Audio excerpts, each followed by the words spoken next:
Hello les amis, je vous retrouve pour une nouvelle vidéo sur le basket en NBA, le suivi des San Antonio Spurs et de Victor Wembanyama. Et c'est une grosse déception malheureusement cette nuit. C'est les Knicks qui ont gagné le match 4 et qui mettent maintenant 3 victoires à une dans la série. Ça se complique pour les Spurs pour aller chercher la victoire en NBA. Il va falloir gagner les 3 derniers matchs qui restent.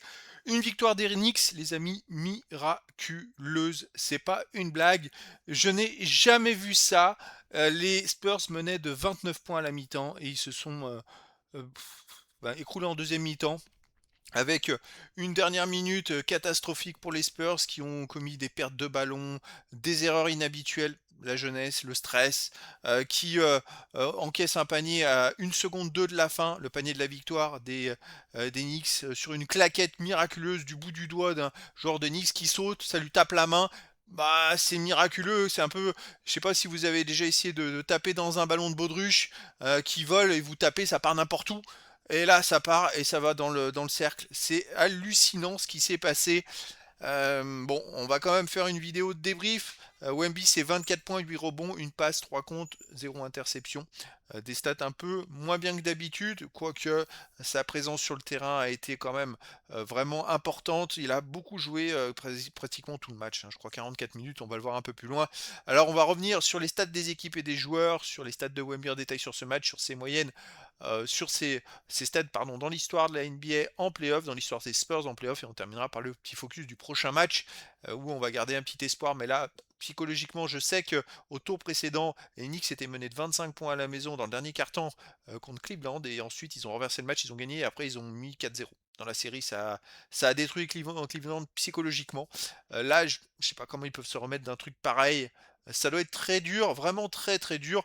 C'est un hold-up. Alors, un hold-up oui et non, parce que c'est qu'ils ont marqué les Knicks. Mais alors, les Spurs, ils se sont mis à faire en deuxième mi-temps à paniquer, à faire n'importe quoi. Darren Fox a raté des occasions. J'ai repensé un petit peu aux Spurs. Je sais plus quelle année où ils mènent de 3 ou 4 points à 25 secondes de la fin contre les Brown James. C'était contre Miami. Et Ginobili part tout seul en contre-attaque et il va aller au panier. Et je sais plus, il y a faute sur lui. Après, il rate les lancers francs. Ils prennent 2 paniers à 3 points. Ils perdent le match. C'est invraisemblable. C'est un peu ça. Darren Fox a la balle à 13 secondes de la fin. Il part au panier tout seul. Et au lieu de stopper sa course d'arrêter le jeu et puis d'attendre qu'il y ait faute sur lui pour faire passer le temps, non, il veut aller au panier, il se fait contrer. Oh là là, et c'est pas possible. New York récupère la balle et puis derrière il rate le panier à 3 points et puis il marque une claquette quoi.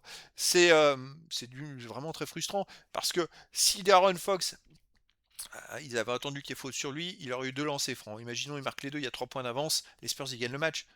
Voilà, il y a 2 points d'avance, les Spurs, bah, il y a prolongation. Vraiment, quelle mauvaise gestion. À un moment, ils mènent de 15 points. Darren Fox, il perd 2 ballons de suite. J'ai l'impression qu'il n'était pas concentré. Il envoie le ballon, on touche directement. C'était trop facile et ça s'est écroulé d'un seul coup. Allez, on va aller voir les stats un petit peu. Premier quart-temps, les Spurs jouent exceptionnellement bien. 41-22, plus 19, c'est fou. Deuxième quart-temps, 35-27 pour les Spurs, plus 8, ce qui fait plus tout simplement, les amis. Je calcule 19 et 8, 27 points, tout simplement. Troisième quart-temps, ils perdent 26-14, donc ça fait encore plus 17 pour les Spurs. Donc il y a encore de l'espoir, hein. Non, plus 15, pardon, pour les Spurs. Voilà, et puis dernier carton, 32-16 pour les Knicks. Waouh, waouh, waouh, waouh, c'est fou. Côté des équipes, 46% au tir pour les Knicks à 41% pour les Spurs. Ils ne mettaient rien en première mi-temps, puis en deuxième mi-temps, ils se sont mis à tout mettre à 3 points. Et les Spurs, c'était l'inverse, puisque les Spurs sont à 60% à 3 points en première mi-temps, et en deuxième mi-temps, ils mettaient plus rien, et c'est les Knicks qui mettaient que des paniers à 3 points invraisemblables. Il y a eu, je crois, il y a un joueur, alors je vais vous le ressortir, Alvarado. Il fait 2 sur 3 à 3 points en mettant 2 paniers où la balle elle rebondit dans le cercle, elle tourne autour du cercle, elle ressort, elle rentre, elle ressort, puis elle finit par rentrer. C'est miraculeux les 2 fois. Et je crois qu'ils ont mis 3 ou 4 paniers à 3 points comme ça, les Knicks. Petite précision. Bon, on va aller voir les stats, elles sont invraisemblables pour les Knicks, hein, vraiment, vraiment. 15 sur 32 à 3 points, 46% les Spurs, 17 sur 43, 39%. À noter à 3 points, Anunoby il fait 7 sur 9 les amis pour les Knicks. C'est incroyable, il fait le match de sa vie. C'est lui qui a mis la claquette gagnante à la dernière seconde aussi. Je sais pas quoi dire. 7 sur 9 à 3 points, enfin, c'est invraisemblable. C'est un ailier. C'est invraisemblable. Il doit tourner à 35% au tir à 3 points en carrière et il met 7 sur 9 dans un match comme ça. C'est incroyable. Les autres stats, 71% au lancer franc pour les Knicks, 85% pour les Spurs, sauf que les 85%, les 3 lancers francs, ils sont arrêtés dans les 2 dernières minutes. Voilà. C'est à souligner. Les rebonds 42 à 39 pour les Spurs, 12 rebonds offensifs à 8 pour les Spurs. Les passes décisives 24-23 pour les Spurs, toujours les interceptions 10 à 6 pour les Spurs, les comptes 4 partout, les ballons perdus 12 à 15 pour les Spurs qui perdent le match bêtement. Tout simplement, manque d'expérience, je ne sais pas, la jeunesse. Pourtant, Darren Fox, il a de l'expérience, mais peut-être pas assez en playoff ou en finale NBA. Après, vraiment, les amis, perdre encore comme ça, après avoir perdu le match 2, comme on a vu, où ils ont la balle, il y a égalité 104 partout, ils ont la balle, Wemby il lance le ballon, Castle, il regarde pas la balle, il se la tape dans le dos, ils perdent la balle, il y a faute, ils perdent d'un point. Ça fait quand même 2 matchs perdus, mais c'est les Spurs qui devraient mener 3-1. Pas être mené 3-1, c'est invraisemblable, vraiment. J'ai rarement vu ça. Franchement, ça fait euh, pas mal de temps que je suis à la NBA et j'ai jamais vu autant de matchs comme ça. En fait, c'est incroyable, incroyable. Les Spurs sont capables du meilleur comme du pire. Un peu ces 2 ou 3 dernières années, ça a un peu été comme ça, même si cette année ils ont été tutoyés le haut, vraiment. Mais là, ils avaient un match, ils explosaient, les autres touchaient pas la balle. Il y avait 2 classes d'écart, ils étaient en retard sur tout, les Knicks. C'est invraisemblable que les Spurs aient perdu ce match-là. Incroyable, incroyable. Allez, on continue. Les stats de Wemby, 44 minutes jouées, forcément. Bon, quand il est sur le terrain, il y a toujours +1. Il mène encore une fois, comme dans les 3 autres matchs. Il fait 24 points, mais 9 sur 25 au tir. Il a été un peu maladroit. 2 sur 8 à 3 points, 4 sur 7 au lancer franc. Il a raté 2 lancers francs en fin de match. Voilà, c'est pas top. Et puis à noter qu'il a pris une faute technique, faute flagrante de niveau 1. Il en est à 2. S'il en prend une troisième, il sera suspendu un match. Il manquerait plus que ça. Alors, mon avis sur la faute technique, c'est n'importe quoi. Parce qu'en fait, il est au duel avec Karl Anthony Towns et il fait aucun geste, vraiment aucun geste pour mettre un coup de coude ou quoi que ce soit. C'est juste qu'en fait, il se retire. Puisque Karl Anthony Wemby s'est pris des coups pendant tout le match, hein. Il y a plein de fautes qui n'étaient pas sifflées. Il s'est pris des coups, il s'est fait arracher le bras. Enfin, tout ce qu'on veut. Vous pouvez regarder les ralentis. Il y a plein de fautes qui n'étaient pas sifflées. C'est incroyable, incroyable. Et donc, bah, c'est juste qu'il se retire en fait. Il s'écarte et le coup de coude d'ailleurs s'écarte du joueur adverse. C'est juste que le joueur adverse il avance en même temps et qu'il avance plus vite que Wemby retire son coup de coude. Et c'est pas un coup de coude en direction du joueur. C'est le joueur qui avance vers le coude. Et Wemby en se retournant, bah, tape le joueur, mais il fait 2,24 m, les autres font une tête de moins. Donc c'est n'importe quoi. Vraiment n'importe quoi. Enfin passons, ça fait 2 lancers francs pour les adversaires et la balle aux adversaires tout simplement. C'est tous ces petits trucs, il y a eu d'autres erreurs d'arbitrage que j'ai trouvé un peu étonnantes. Mais bon, les Spurs comme ils menaient de 15-20 points, que le match était facile, ils disaient rien. Bah ouais, mais sauf qu'au bout du compte, bah, ils ont perdu le match.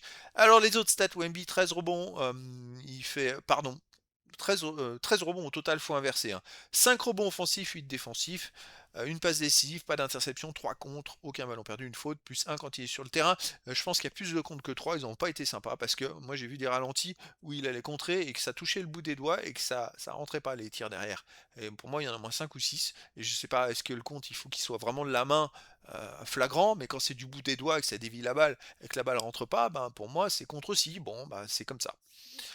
Allez, on continue les stats dans l'histoire de la NBA. Alors avec ces 3 comptes, Wemby maintenant est le quatrième meilleur performeur de l'histoire sur une saison puisqu'il en a 73 sur cette saison, et il est le quatrième. Alors Olajuwon, il va être dur à aller chercher, mais je crois que le troisième est à 76 et le deuxième 79. Bon, il va falloir qu'il gagne le prochain match s'il veut espérer aller chercher la deuxième place, mais voilà. Et il est sinon deuxième de l'histoire à 22 ans. Bon, il est à 50 comptes de Sergi Ibaka, ça va être impossible d'aller le chercher.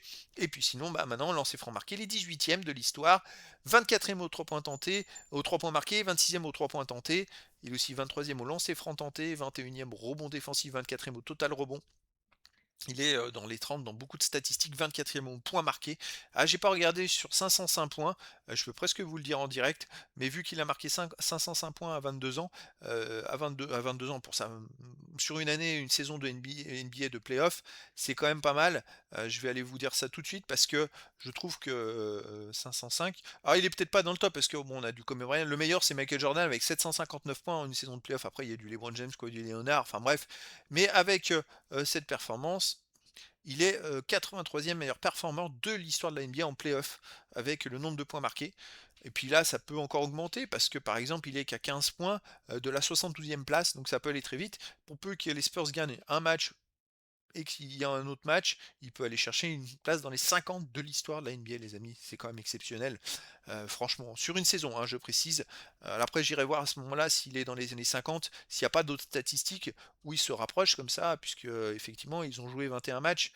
Il a joué 21 matchs cette saison de playoff. C'est pas courant de jouer autant de matchs de playoff, mais en même temps, ils ont gagné 4 au tour précédent. Et puis, donc voilà, ça fait beaucoup de matchs.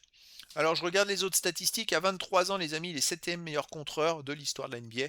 Là, il faudra s'y intéresser plus en avant la saison prochaine en espérant qu'il aille chercher, pourquoi pas, la première place. Après, c'est Sergi Ibaka, je ne sais pas ce qu'il a fait à 23 ans, il va falloir comparer. Parce que s'il en a fait une centaine, pas une centaine, puisque non, il est sur plusieurs saisons, s'il en a 40, et il en est à 160 peut-être, et à ce moment-là, Wemby, il va falloir qu'il fasse 2 fois la même saison de playoff en termes de contre pour aller le chercher. Mais c'est largement possible, hein, les amis, franchement, et il est 13e à 24 ans, donc voilà, il a de la marge pour la suite. Et même dans les 100 jusqu'à 24 ans, dans les 100 aux 3 points marqués, 3 points tentés, lancers francs marqués, lancers francs tentés. Donc ça, c'est quand même pas mal. Allez, dans l'histoire des Spurs, les amis, bon, il a la première place des comptes à 22 ans, à 23 ans également. Et maintenant, à 24 ans, il est plus qu'à 30 comptes de Tim Duncan. Donc voilà, c'est énorme. Sinon, il est troisième, mais aux 3 points marqués, aux 3 points tentés, au lancer franc marqué à 23 ans. Et à 22 ans, il est troisième aussi au lancer franc tenté, en plus des lancers francs marqués. À 22 ans, il est troisième au rebond défensif et total rebond. Et puis c'est vrai qu'à 23 ans, il est quatrième, donc il n'y a pas beaucoup d'écart, hein, franchement. De toute façon, il est même neuvième au nombre de matchs joués à 22 ans, alors que c'est sa première saison, il a joué 21 matchs. Mais je réactualiserai, parce que c'est vrai qu'il y a d'autres joueurs peut-être qui... alors ça, c'est les Spurs, donc là, il n'y aura pas de concurrence, c'est plus pour les playoffs où il peut éventuellement y avoir de la concurrence avec d'autres équipes, parce que moi, j'insère que les statistiques de San Antonio, je ne peux pas insérer toutes les équipes à chaque fois, sinon ça prendrait trop de temps. Insérer toutes les équipes, ça sera à la fin de la saison, où là, je les insérerai. Bon, des fois, ça fait peut-être une ou deux places de différence, et encore, parfois pas, tout simplement. Donc là, Wemby, bon ben, la saison prochaine, il peut légitimement être dans les 3 dans quasiment toutes les statistiques, hein. On va surveiller tout ça, mais je pense que légitimement, ça peut se concrétiser. C'est vrai qu'en plus, si là, il n'était pas champion, ce qui est malheureusement probable, fort probable, je pense qu'ils auront un petit gros coup dur et puis que l'année prochaine, ils arriveront en ayant toute l'expérience de cette année. Et puis là, ils savent, parce que c'est des jeunes, hein, donc ils vont un petit peu. Là, le match où ils ont mené de 29 points, le match de cette nuit, c'est Dylan Harper, qui est première saison NBA, qui fait une première mi-temps fantastique et qui permet aux Spurs de prendre autant d'écart, entre autres, hein, mais il a été vraiment un artisan de ça. Après, voilà, c'est des jeunes, donc ils naviguent en terre inconnue, comme on dit, et ils découvrent un petit peu tout ce qui peut se passer. Allez, prochaine rencontre, les amis. Ce sera dans 3 jours, le 14 juin à 2h30 du matin, heure française. Les Spurs à domicile contre les Knicks. Plus le droit à l'erreur. Les Spurs en saison régulière, 32 victoires, 8 défaites à domicile. Les Knicks à l'extérieur, 22 victoires, 19 défaites. Bon, est-ce qu'ils vont se remettre de cette déconvenue? Eh bien écoutez, je vous donne rendez-vous dans 3 jours. Voilà les amis, je vous dis à très bientôt pour une nouvelle vidéo.